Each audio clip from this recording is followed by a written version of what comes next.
chicos, el día de hoy vamos a trabajar en la materia de matemáticas. Vamos a trabajar con nuestro libro de desafíos matemáticos en las páginas 114 a la 116. Y la intención didáctica es que ustedes contesten preguntas con base en información explícita e implícita de tablas y gráfica de barras.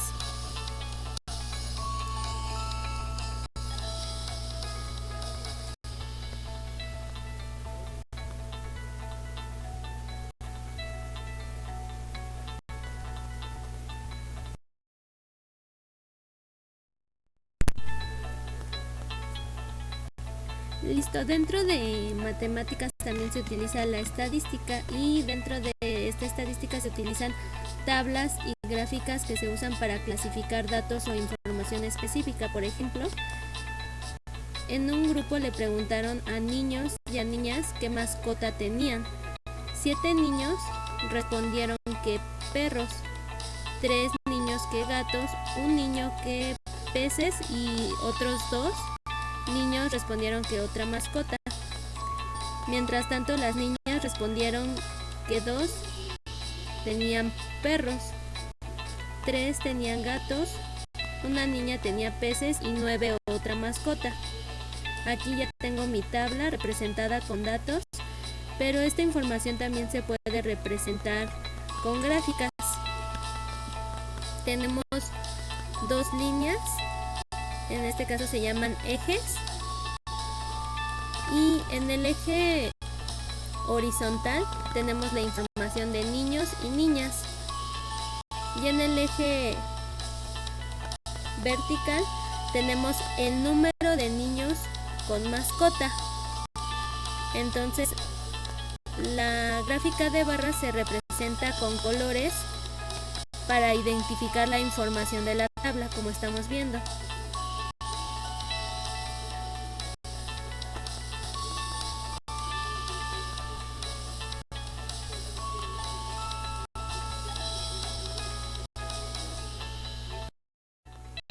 Listo, ahora vamos a resolver el desafío 63 de tu libro de desafíos matemáticos. Se llama Los habitantes de México. Y la consigna es que en equipos contesten las preguntas que se plantean en los dos problemas siguientes. 1.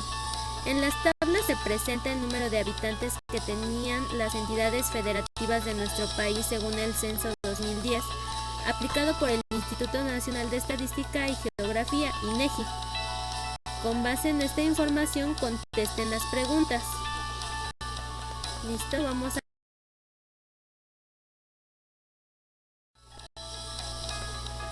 la tabla. Tenemos las entidades federativas y tenemos la población total en 2010 de estas entidades federativas. Listo, ahora tenemos la pregunta del inciso A. ¿Qué estado de la República Mexicana tiene el mayor número de habitantes?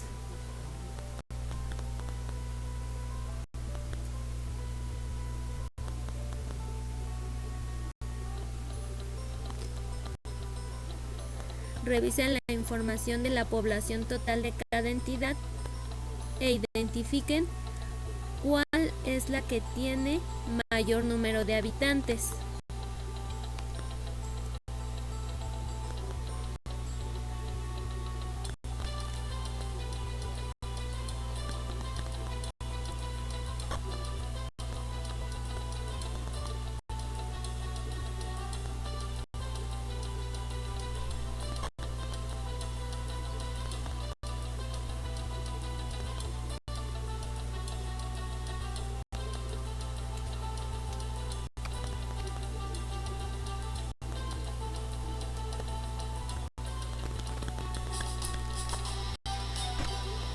Listo, ahora en el inciso B nos pide que revisemos cuál es la entidad con menor número de habitantes. Ahora tenemos que revisar cuál es la entidad federativa que tiene menor población en nuestra tabla.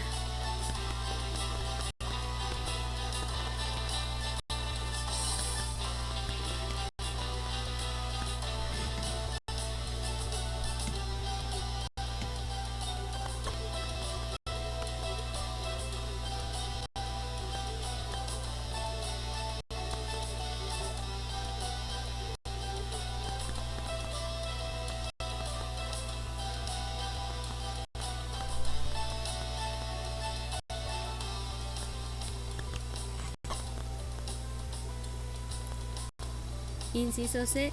Si se suma por una parte la población de las entidades que se encuentran en la frontera norte y por otra las de la frontera del sur, ¿cuáles reúnen más habitantes?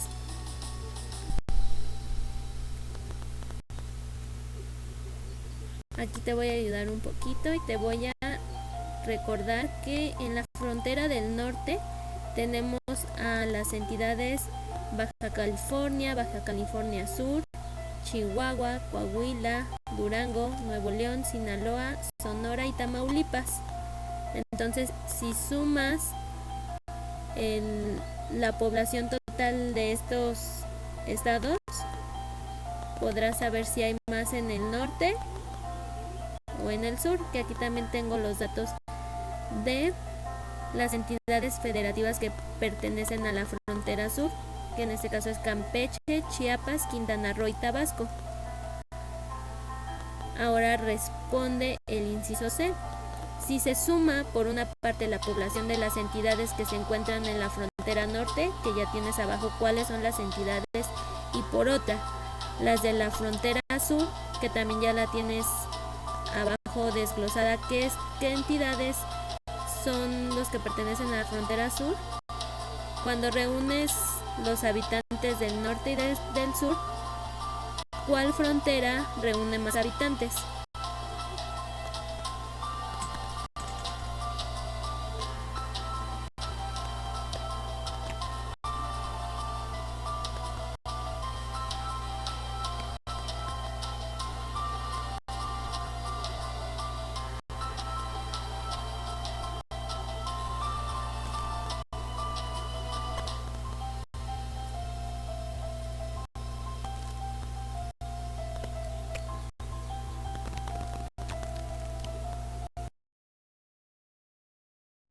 El número de habitantes entre la entidad más poblada y la menos poblada.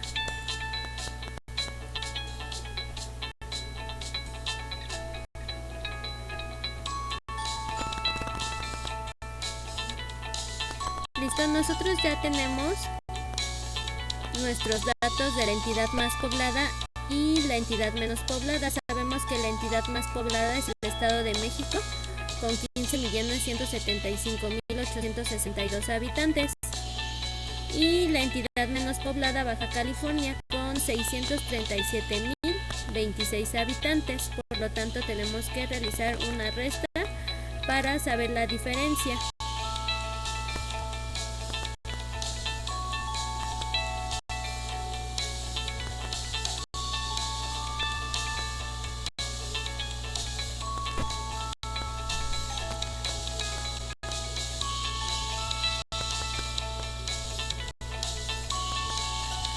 Listo, inciso E.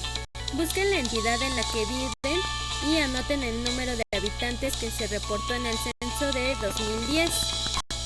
Nosotros ya sabemos que nuestra entidad es la Ciudad de México, sin embargo en esta tabla todavía está registrada como Distrito Federal. Por lo tanto, hay que escribir el número total de población en 2010 del Distrito Federal.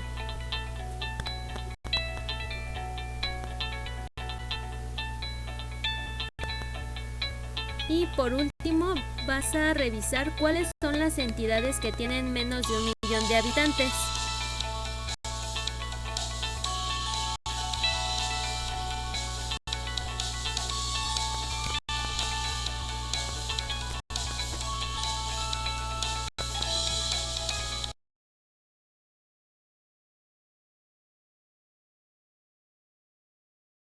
Ahora nos pide que leamos el siguiente texto y luego, con la información de la gráfica, contestemos las preguntas. La esperanza de vida es el número de años que en promedio se espera que viva una persona después de nacer.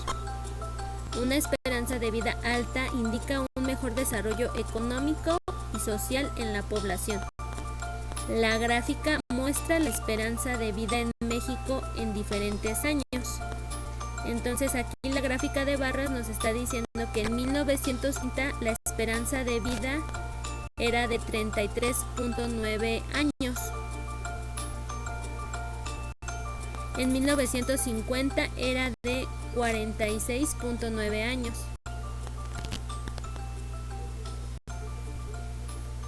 En 1970, 60.9 años.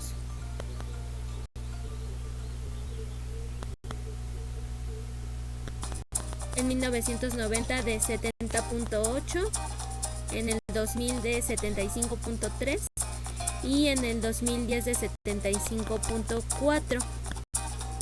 Entonces, como dice el recuadro de información, la esperanza de vida fue aumentando de acuerdo al desarrollo económico y social en la población. Quiere decir que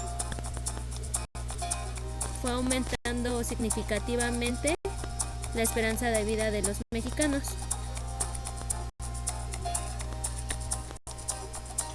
Listo, ahora vamos a contestar las preguntas.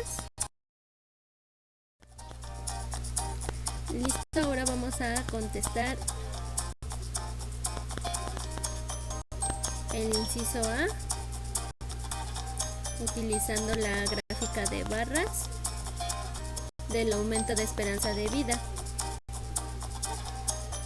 Inciso A, ¿cuál era la esperanza de vida en 1930? Tienes que ubicar en la gráfica de barras el año 1930 y observar qué número tiene encima la barra de ese año para que lo puedas escribir en el inciso A. Está muy fácil, ¿verdad, chicos? Listo. Inciso B, ¿cuántos años en promedio podía vivir la generación del año 2000? Ubica el año 2000 en la gráfica y observa qué número tiene por encima la barra que se encuentra en el año 2000 y lo vas a escribir. ¿Listo? Inciso C, ¿cuántos años ha aumentado la esperanza de vida de 1950 a 2010? Tenemos que ubicar el año 1950 y la edad de esperanza de vida de ese año.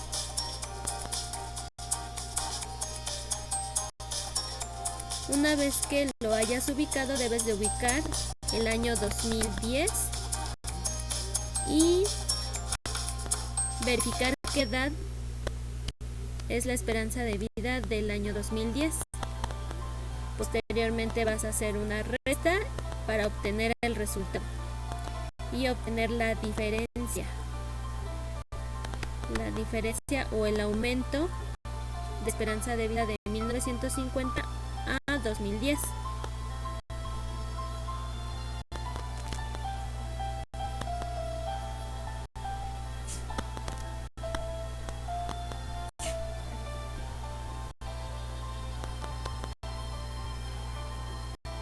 Listo, inciso D. ¿Creen que el tipo de alimentación influya para que la esperanza de vida haya aumentado tanto en las últimas décadas?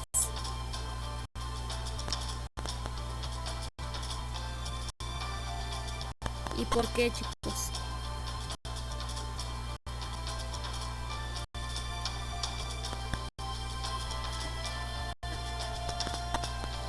Inciso E. ¿Qué aspectos consideran que pueden influir para que la esperanza de vida aumente? Inciso E. ¿Qué aspectos consideran que pueden influir para que la esperanza de vida aumente? Recuerden que para tener una vida saludable, ¿qué tenemos que hacer los seres humanos para conservarla y tener una mejor salud y por ende vamos a vivir más años?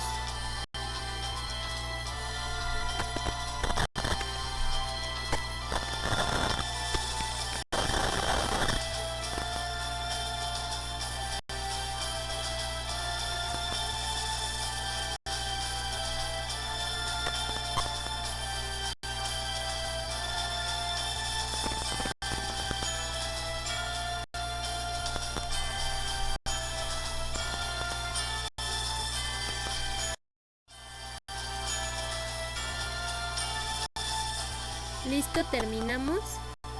Ahora ya sabes para qué se utilizan las gráficas y las tablas para obtener resultados y sacar diferencias y saber qué estados en este caso tenían más población y qué estados tenían menos población, etcétera. Entonces recuerda que deben de escribir la fecha corta en su libro de desafíos, de la página 114 a la 116. También le deben de escribir su número de lista y por último pedirle a sus papás que le tomen fotografía a su libro y enviar al mail insprimaria4@gmail.com. Gracias por su atención, chicos, y nos vemos pronto.